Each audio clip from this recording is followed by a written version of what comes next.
Viruses, they're inevitable. They will happen. It's probably gonna infect the Android world faster than it would the iPhone world. And this is because, you know, when I said it was a blessing and a curse, every time you develop an application for Apple, you have to submit it to Apple. They take a few days. They actually take a look at what's under the covers before they say it's available to the App Store. So you cannot just put anything in there that will possibly infect the iPhone system. There are some companies that are providing protection, but I'd say it's probably premature to start investing on it right now. I'd take a wait and see approach.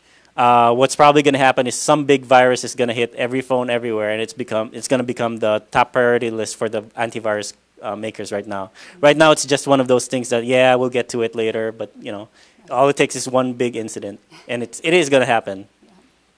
And there's the Android tablet. This is the Android version of the iPad. So same benefits and same you know, a blessing and a curse type of situation. Bigger screen, but it's really an Android phone without the phone capability. There's a special pen that emulates your fingers, so it's kind of clunky. It's not very precise. It's not like when you're used to a pen that has a straight point. It's the tip is actually like my pinky over here. So it's weird, but you could do it. So now we go to the BlackBerry. This is the staple of the business world. It has been for the past 10 years. You know, if you are in business, you get a BlackBerry. It's a very solid device, but to be honest, you know, iPhones and Androids are quickly overtaking its usefulness, and RIM is being a little bit stubborn as far as trying to get up with with the times, so to speak. RIM is the company that actually created the operating system for BlackBerry, so they actually control what's available there. Right. So the same as an iPhone or an Android. It's got most of them have cameras. Some of them have GPSs. If you are going to be checking email on it and you're using Microsoft Exchange, you would need something called the BlackBerry Enterprise Server. And it's an additional piece of software that your network or your computer guys have to install in order for you to be able to check on your BlackBerry. Something that you wouldn't have needed if you had an iPhone or an iPad or an Android. And the other thing is, in order to do that, you have to pay a little more extra for the BlackBerry data plan. Otherwise, it doesn't work. Whereas if it was an iPhone, you just get your data plan and you're fine. So in other words, if you were paying $20 a month for your data plan, if you had an iPhone, you're able to do everything. If you had a BlackBerry, you have to pay that $20, then pay another fee. I think it's like $10 or $15 in order to check it in your BlackBerry. It's one of those little known facts that a lot of BlackBerry owners ignore because every BlackBerry owner I come across with loves their BlackBerry. You cannot get them to get away from it because once you use a BlackBerry, it's very, very easy to use. That ball in the middle, it's very intuitive, and it's really hard to get people.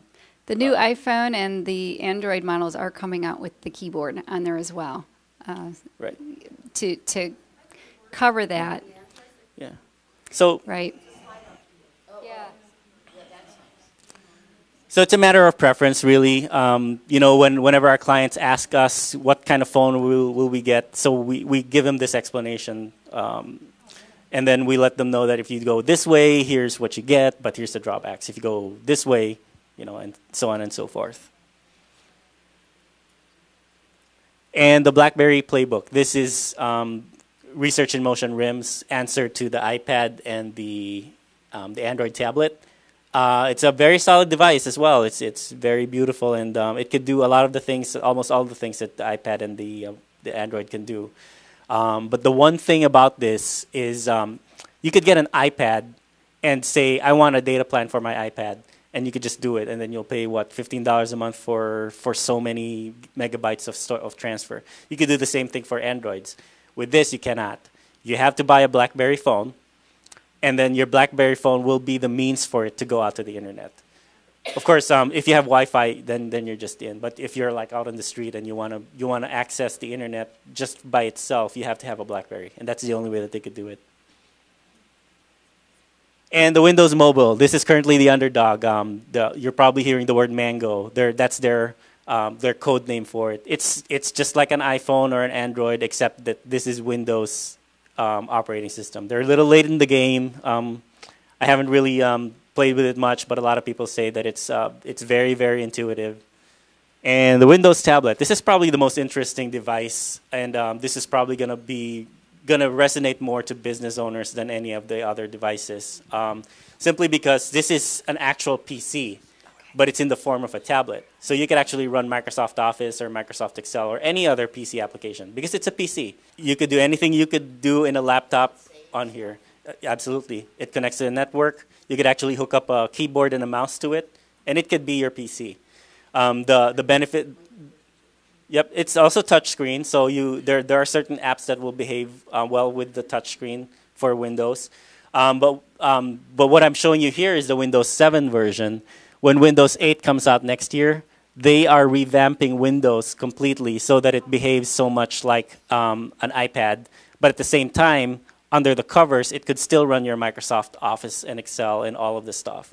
So it's going to be very interesting what's going to happen when Windows 8 comes up. You know, with Steve Jobs passing, God bless his soul, we don't know what the direction of Apple is going to be. Are they going to reverse some of the decisions that he's been making, or are they going to continue on? Depending on what Apple does and what Windows does, Windows is very well poised to take over a lot of the elements that are missing because of some of the policies that have been in place over at Apple. And the Symbol. This is the device that Laura and I have been playing with way in the day before the iPhone became available. Because this was the only mobile device available then, and Microsoft was the only major player in that space. You may recognize these from your UPS guy. Drops a package, has you sign something. You know, so Symbol makes these ruggedized devices. They're usually for those deliveries, warehousing, inventory. Some of the more really task-oriented, forward-thinking companies use this. It's a very high price point to get into that game for companies as well. Each one of those devices, that device over there probably costs about $1,200. The one on the right a little bit more. And they vary anywhere from $500 to about $5,000. And the Nook. You're probably wondering why we even included this here. The Nook is Barnes & Noble's ebook reader. The reason why we included this here is because it is Android-based. So it just shows you what Android is able to do. The developers of the Nook actually took the Android operating system, dumbed it down so that all it does is this. The reason I brought it in is because if you get in touch with a enterprising developer, they could actually convert this device into something that you could use specific to your business. And you know, the price starts at around $300. It's a lot cheaper than your iPad, and if it's for a specific purpose, it's probably something that would make sense. And the Kindle Fire is another one. This is even less expensive. Amazon is giving this away for a very, very minute profit. They're saying that the cost to make these is around $180 or $185, and they're selling it, you know, under $200. The way they want to make money is they charge for the books that you download. But the reason we brought this here is for the same reason we brought the Nook in. This is also Android-based. It's a color screen, and you know, since it's Android-based, you could have your enterprising developers take it and convert it into something that is specific. It's not going to be supported by Amazon if it breaks, but you know, that's where your developer comes in and make sure that it works correctly. All right, we're going to actually get into a little bit more of how can you use all these devices and what's available out there. So go ahead, Don. So typically, mobile applications, you think of your email. That's kind of the primary. I want to get my email or my contacts or text messaging. But there's so many more uses out there. And John and I just chose a handful here so we can actually show you some apps that are currently available, some free, some for $5. And then there's all the way up to custom applications. And we'll talk a little bit about the custom a little bit later. But we just want to show you some of these and how they can fit into a business. We've just set up some sample scenarios for you. So this first one is a mile logger. So anybody who's a salesperson or you've got account management and you're on the road and you need to track your miles, well, it's a pain. If you've ever been in the car, I've done it, you're trying to write it on a piece of paper or you forget altogether. I do that a lot. You always have your phone with you. So here's an example of a quick free application in which you can download it. And this one's on looks like the iPhone. You just enter in your mileage, it'll keep track of it, and it'll actually calculate the current payment for you. And you can get a little report out of it, it'll email it to you, and away you go. It's great. You can turn it in to your company or if your accountant or whomever it may be, and there you go. It's free, and it just saved you all that paper. Yeah, nice thing about this is if you get into the habit of once you get into your car and you know you're in for a business trip, open up the app, say start the trip. It'll keep track of your coordinates where you are, coordinates of where you end up when you hit end the trip. Then it'll know how many miles you had. It'll just log it. And at the end of the month when your travel report's due, you could press a button, it'll print out, and then you could you have all your mileage information. We actually use, not this one I think, but something similar. Yes, you send it as an email. Email. Comes in as an attachment, and then you can just print it. This one is a business card scanner. So all of us here today, we're collecting business cards, hopefully, and sharing opportunities. And if you have a lot of business cards, they tend to stack up or you lose them, hopefully not. But this is a nice little device or application. It's $5.99. It comes in 7 different languages. And it uses the camera on your phone. And you can scan in your business card, and it creates a contact for you. It's very nice. You don't have to retype all that information or sort them. It'll actually do all that right for you. Put you right into your contacts, and you can categorize them too. We're going to show you here. We have a couple more slides, and we'll show you where you can get apps like this and tell you how you can actually find them.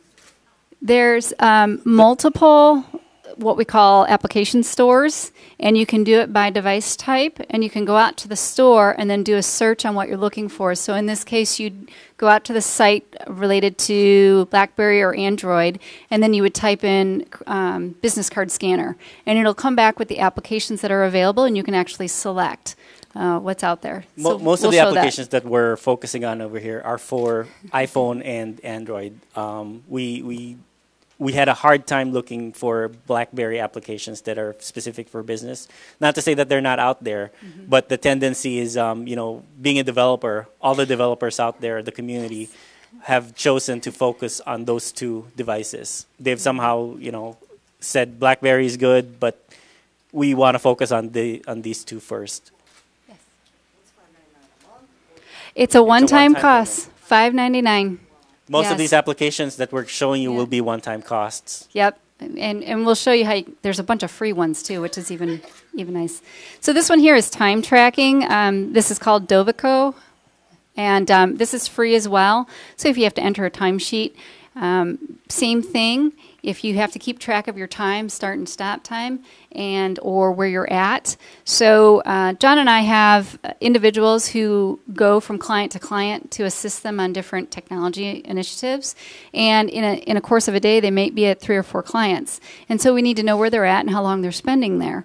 And an application like this allows them to keep track of that time. Same thing, start and stop at the different clients. At the end, they can have a nice little report. Because if we're trying to ask them to enter the time either at the end of the day or they try and do it at the end of the week, chances are they're going to forget. It's hard. You're busy. You're running around. And then you're saying to yourself, how long was I there? I really can't remember. So like the mileage logger, if you make it a habit to start your time and end your time when you're done, it's something that you just press a button at the end of the week. It sends you a report of your time, and then you could take that information and put it in whatever time tracking system that you're using.